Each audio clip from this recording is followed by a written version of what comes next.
Yes. Yeah, thank you so much. All right. Hey, everybody. Welcome to Journey Church. My name is Mike. If you're new, I'm a member of the teaching team. If you're tuning in online, we're so glad that you are with us. We've been taking the past several weeks to look at liturgies in our world. Liturgy, I know, is a religious word, but a liturgy is just a set of symbols or a ritual or a ceremony that we go through just in the course of everyday life. So examples of liturgies are things like before sporting events, when they introduce the teams, they do the coin toss, they sing the national anthem. That's a liturgy. When you go to the mall to purchase something, or do people go to malls? Are there malls? Are malls things? There's a liturgy that you perform in order to make that random, a pair of jeans yours. Liturgies are things we do at holidays with our families. If you have traditions and you always do the same things this way, that's a liturgy. So there are all these liturgies around our culture that form us and shape us. And the church has been given very specific sets of liturgies too. And those liturgies are very often subversive of the other stories and liturgies of our world. So we looked at communion, which is totally subversive of the ways that we rank and live in hierarchy with each other. Baptism is totally subversive of our individualism and our consumer preferences. We've looked at prayer, which is totally subversive of our independence and autonomy. Today we're going to look at the idea of generosity and how much it subverts so many of the liturgies, the economic liturgies of our world. So we're going to start in Luke chapter 12, ladies and gentlemen, and it's going to be glorious. All right, Luke chapter 12, and we're going to start, once I get this thing fired up, this is going to be fantastic. I have the power up here. We're going to be in Luke chapter 12, verse 13. Are you ready? Fantastic. Love generosity. Love those conversations. Yep, absolutely. Luke 12. Someone in the crowd said to Jesus, "Teacher, tell my brother to divide the inheritance with me." Now, back in the first century, inheritance was land. There were very prescribed rituals about how it was that you were to deal with disputes between the older son and the second oldest son or whoever else was inheriting. And often rabbis would be pulled into these. But Jesus here is sensing that this isn't a justice question. This isn't like, "Hey, I'm being treated unfairly, Jesus. What do you think about this?" This is more of a, "Hey, I want you to be on my side in this dispute against my brother." All right? And anytime you can get Jesus on your side, you pretty much won the battle. And that's why, obviously, we're fighting over him all the time. So Jesus recognizes this isn't a justice issue where the brother's being treated unfairly. This is, "Hey, Jesus, I don't like how this is going. Please take my side publicly against my brother."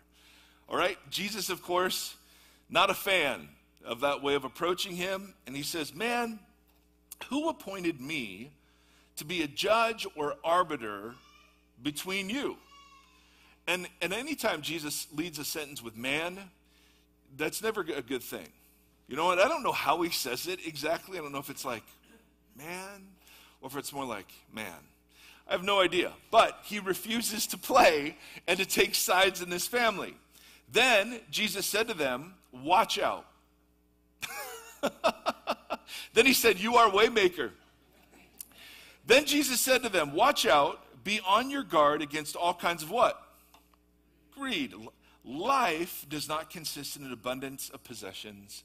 And if there couldn't be a word more fitting to America in the 21st century, it is certainly that one. And it's fascinating, the word life here is the word zoe. And the word zoe isn't just biological life.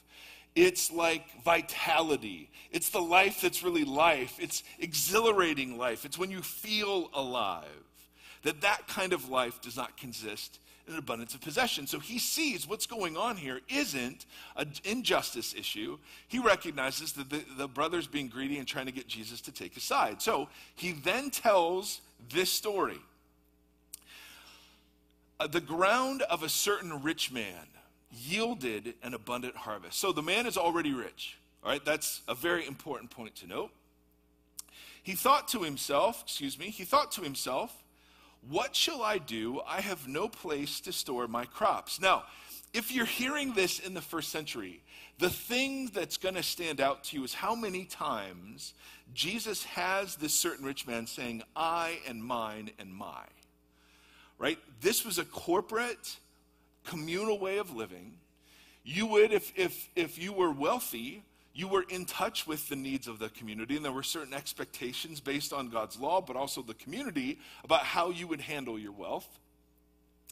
And so what would have jumped out in the first century is how many times the guy just sort of thinks to himself. So he thought to himself, what shall I do? I have no place to store my crops. Now, again, this is so ridiculous because everybody in the story knew what the rich guy should do. Right? The family of the rich guy knew what he should do. The friends of the rich guy, the community around the rich guy, everybody knew what the rich guy should do. And that was what? Sure. He's already rich. He has more than he needs. So the whole story is based on the absurdity of him by himself, not in the community, thinking, oh, I don't know what to do. I mean, imagine if you're living after Hurricane Katrina, since we're dealing with another hurricane. Right? And you have massive amounts of food sitting in a storehouse. And are you really going to, in New Orleans, and are you really going to just think, well, what should I do? Right? No, you're going to know what you should do. Whether you do it or not is a different question. But you're going to know what you should do. Right? So the fact that this person isn't in touch at all with the needs of the community around them is a big point that Jesus is making. So the man thought to himself, again, just the inner dialogue, nothing about the community. What shall I do? I have no place to store whose crops? My crops. This is what I'll do, said the committee of one. I will tear down my barns and build bigger ones, and there I will store my surplus grain. Totally makes sense, correct? And I'll say to myself, self, you have plenty of grain laid up for many years. Take life easy, eat, drink, and be merry. Isn't that the dream of retirement? But God said to him, you fool. Anytime God calls someone a fool, it's not a good thing. Can we agree? Because fool isn't just like you're foolish. It means like you lack discernment. You lack Zoe. What's the matter? Oh, it's not working? Oh. The iPad experiment has failed, ladies and gentlemen, for today. We were trying to give me control, and God opposes the proud. So here we are. All right, fantastic, David. You got it, buddy. Here we go. God said to him, you fool. Joke about God calling anyone a fool. Laugh. All right, you don't want to be called a fool. This night your life will be demanded from you.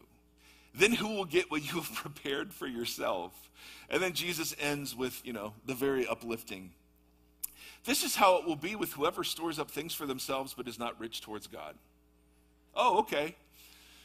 So it's a fascinating picture. Jesus is dealing with this dispute between brothers over possessions, and the point he's making is your life, Zoe, does not consist in abundance of possessions.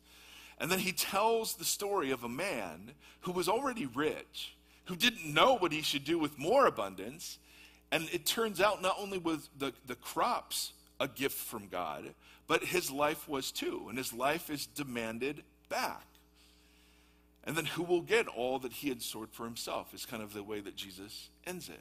Now, anytime the church talks about money, we have to clear some ground first, correct? Because for far too long, churches and money have been in a manipulative and coercive relationship, right? The promises of the hucksters and the false teachers of if you just send in your money and God's going to do this. The health and wealth gospels that teach that, to be a Christian is to be rich and blessed, and if you're not, you don't have enough faith. The way that churches can guilt and shame people into, partnering with an organization that pays the salary of the person asking you for money. I mean, there's just so much that is ugly about this.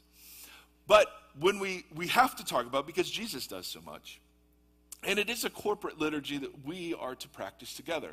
But it stands, so the case I want to make to you, this is less about us together being guilted into giving money. And it's more about subverting a cultural script that exists all around us. And we're going to call that the liturgy of consumerism. All right? This liturgy is all around us. We're very familiar with it. Go ahead and fire that up, Dave. We'll call this the liturgy of lack, because the liturgy of lack always means I need more. Things are never enough. So the liturgy of consumerism, ladies and gentlemen, focused always on individual self-fulfillment and self-interest, correct? We call this consumer preference, but the idea is their job is to create needs and then to fill those needs with products. My job is to be defined by what I produce and what I consume. Next, the liturgy of consumerism is based on commodification. And commodification is the potential of any person, anything, any action, any experience to be commodified into a cash transaction. And we see this all over the place. And we see it obviously in Christianity as well, right? If you stamp a cross or fish on it, we can sell it as a Christian pen or fruit of the spirit potpourri or something, which is a real thing. By the way, it smells wonderful. It smells like gentleness. I never knew gentleness had a smell, but it does. It's amazing. The consumer liturgy focuses on this mindset. Getting what I want, when I want it, at least cost to myself, right? That's the goal. Next, value and worth in the consumer liturgy is defined in terms of money spent. If you want to know what something is worth, how do you find that out? Well, what did you pay for it? That's how much it's worth. And we know that worth and value increase as demand increases, right? So we cash things out in terms of their value. Even people, right? Who are influencers? Those are just people with the most followers, right? It's totally a consumeristic sort of play. Next, obviously consumerism is based on the unhindered pursuit of more. The fact that the rich man just looks around and says, yep, I need more, I need bigger space to handle more stuff is totally something we'd all go, yeah, that's what we do, right? And there's no guilt in this. This is just the water we swim in, my friends. This is everywhere. And shockingly, it's in the church. Oh, and by the way, this liturgy, man, is really great at promoting a couple of other things. Next slide, David. It promotes perpetual dissatisfaction, right? You've heard of planned obsolescence, where companies build into their products a shelf life so you have to buy new ones. Apple is notorious at this as I buy my 12th upgraded iPhone, you know? I mean, it's just, so they built into your purchase the fact that you're gonna need to purchase another one. Perpetual dissatisfaction means we never feel rich. No matter how rich we are, we never feel rich. So I could show stats for all of us. If you're making $20,000, $40,000, $50,000 a year, where that puts you globally. But no one would say, I feel rich. I've been to rich people's houses, and they'll still talk about the better house down the street. People have been to my house and think, this is a rich house, and I'm looking at it going, this is just middle class. Right? There's just this, we live in the water of always looking and wanting and comparing. It also keeps us depersonalized and dehumanized, because value isn't inherent to people. Value is usefulness. So when I'm networking, I'm just looking for people who can help me in my career, right? And we've talked about my little boy Seth, who has Down syndrome. He's not in the consumer mindset. He's not a producer. He is a consumer of Sophia the First cartoon, I'll tell you that. But other than that, right? He doesn't have a lot of worth in the marketplace. And yet we would all go, my goodness, this is an image bearer, right? He's of unsurpassable worth. Next. Often our sense of well-being will be tied to some mysterious force called the market or the economy. I was an investment banker when I got out of college, believe it or not. And when I learned what the stock market actually was, I was horrified. Because I thought it was something real. You know, when it would say like the markets are spooked, or the markets are down, or we're in a recession. I mean, those were all big, scary words. And I realized, oh, my sense of well-being and safety in the world is actually dependent upon these mysterious forces. And then there's something fully documented in the literature called the paradox of choice. The more affluent we get, the more miserable we are. And this mindset, of course, infects the church. So this is going to be really quick, but these are just all the things I'm guilty of. I just took a list of all the things I used to think about church and God and just wrote it down, all right? So none of this is anybody else except me, right? I always used to understand God as a consumer product. There's a God-shaped hole in my heart. Money can't fill it, sex can't fill it, drugs can't fill it, rock and roll kinds of fills it, but not fully. And when God comes into your life, he takes all of that anxiety, loneliness, insecurity away and fills you up. And I realized, oh, that's just marketing God as a consumer would, right? It's like an infomercial for Jesus, right? Here's Jesus and some steak knives, ladies and gentlemen. But wait, there's more. Right, next. The gospel is a transaction and not a gift. Right? I have to pay it back. It's somehow a credit loan where I get it all up front, but then I have to pay it back with my righteousness over time or something. Right? Church, this is the big one. Church is a vendor of religious goods and services in competition with other churches for market share. And when you go to pastors' conferences, as I used to do, the only pastors they allow up on the platform are the ones that have the most religious customers. And then they charge you for telling you the secret to their growth. It's fascinating. I read about a guy 2 weeks ago who very famously deconverted from Christianity a year or so ago and now created a deconversion course for $275. And you're just like, this is what we do. The church is a mall. When I first started working in megachurches, literally that was the image. And so we have programs for every single segment of your target audience. If you're single and in your 20s, there's a group for you. Single in your 30s, group for you. Single in your 40s, group for you. Singles in your 50s and 60s, we lump them together. There's a group for you. There were young marrieds, newly marrieds, pre-marrieds, marrieds with children, married with young children, married with teenage children, right? Empty nesters. I mean, it was nothing but affinity groups. And the implication was what you need in life are people just like you. You don't need to learn from anybody else. The newly married people just need more newly married people because that's where wisdom is. You know? I mean, there's no picture of like the church's family of God or table of God or household of God or temple of God or bride of Christ. It's just this crass, pragmatic, how do we grow? The only thing that matters are numbers. And I'm so tired of seeing it that way. It is an affront to our Jesus. If I planted a church, I was told that to plant a church, you identify your target audience, and then you brand yourself to their felt needs. In Acts, they planted a church by preaching the gospel. Seems like a little difference. And again, I'm not ragging on, this is just towards me. This is all stuff I've done. Think about how many people define themselves by their calling, which their calling turns out to be their vocation. What's your vocation? Turns out to be your job. How many of us are defined by what we produce? Or preaching. I was told, listen, you can't alienate big givers. And in one church, we called them giving units. Classy.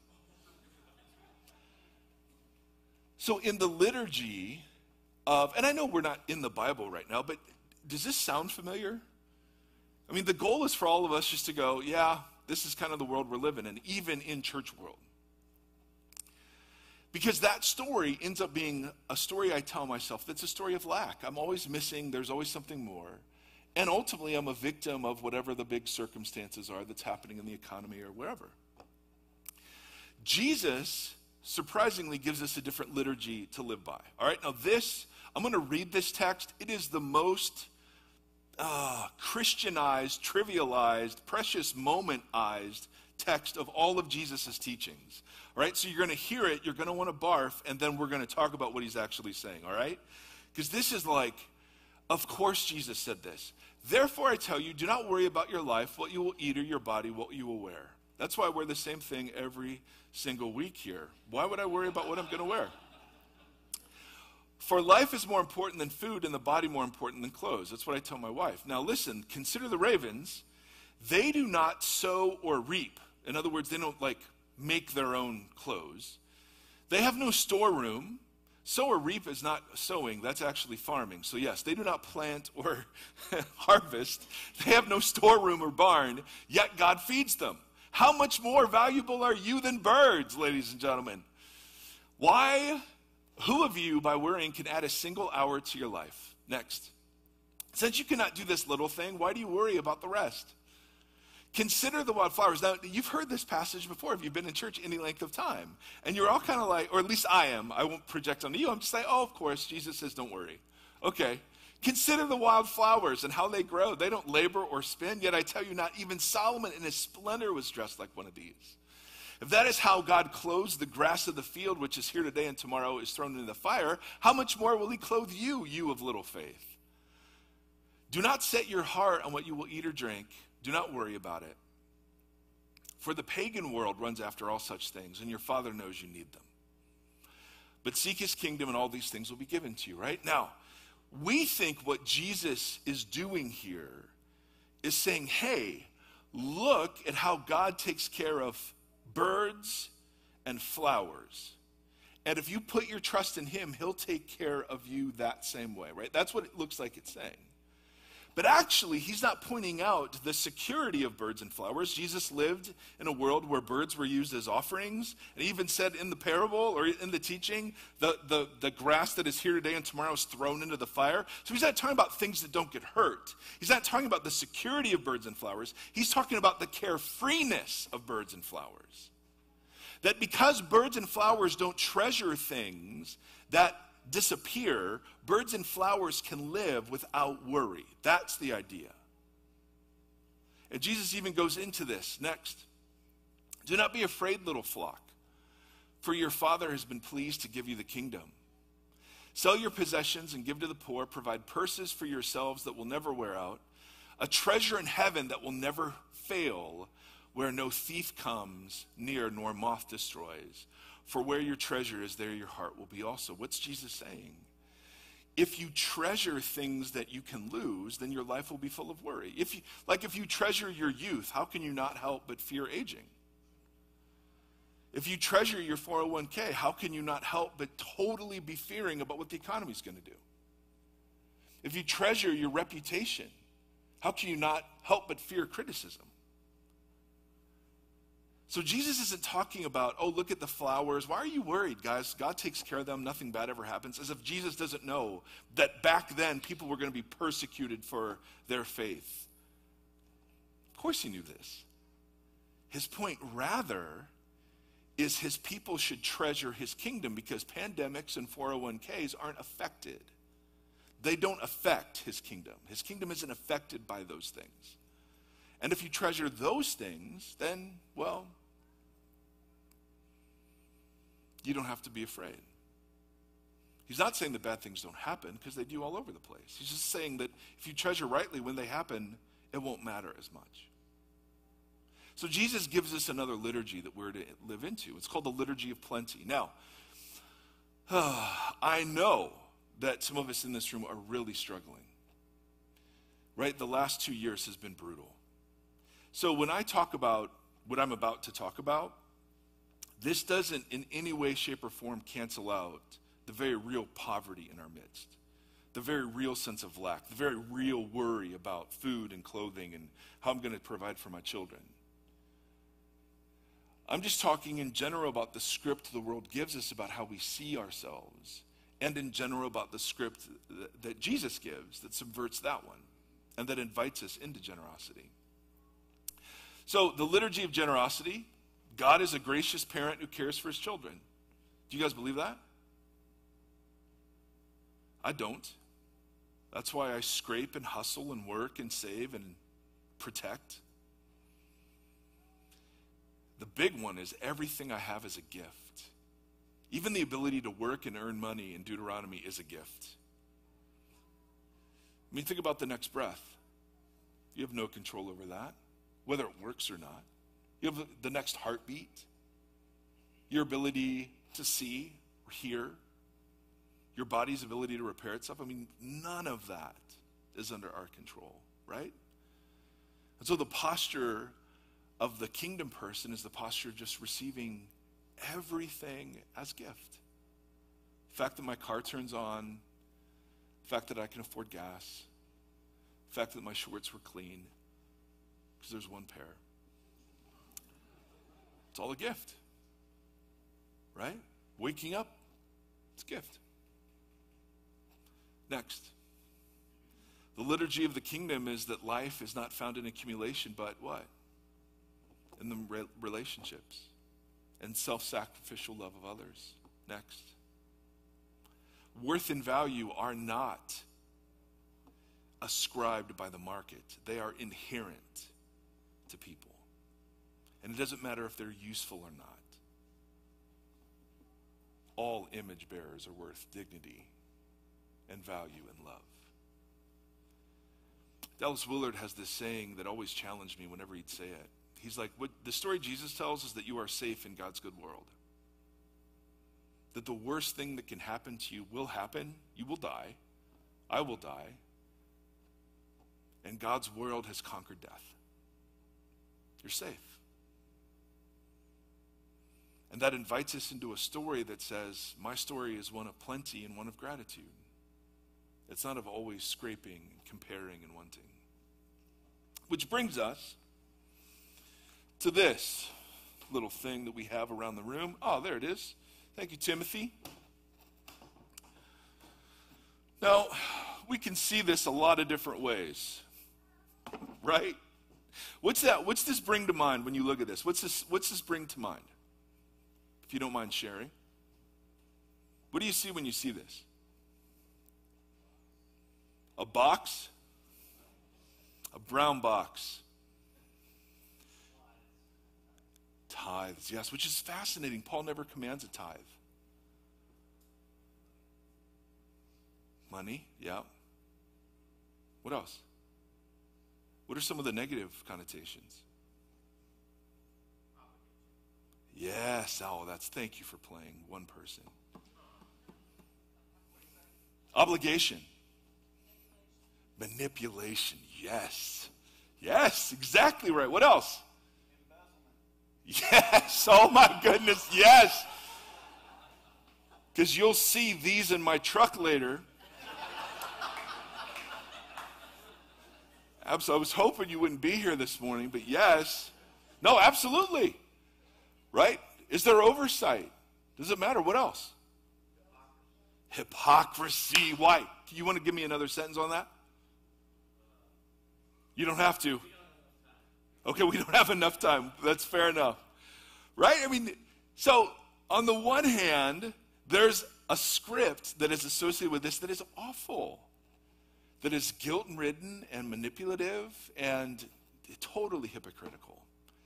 So this was our topic this week because we wanted to talk through all of our stations. I was like, well, I just don't want to get up and say, hey guys, we give and this is. But I wanted to say, no, I mean, why is generosity so commended in the scriptures, in and through the church? Well, it's because we do swim in waters that teach us that my life consists in an abundance of possessions. And there has to be some place I practice that not happening.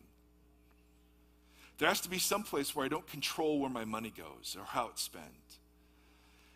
There has to be some place where I invest in a community tangibly and not just with my private charities that meet my private passions.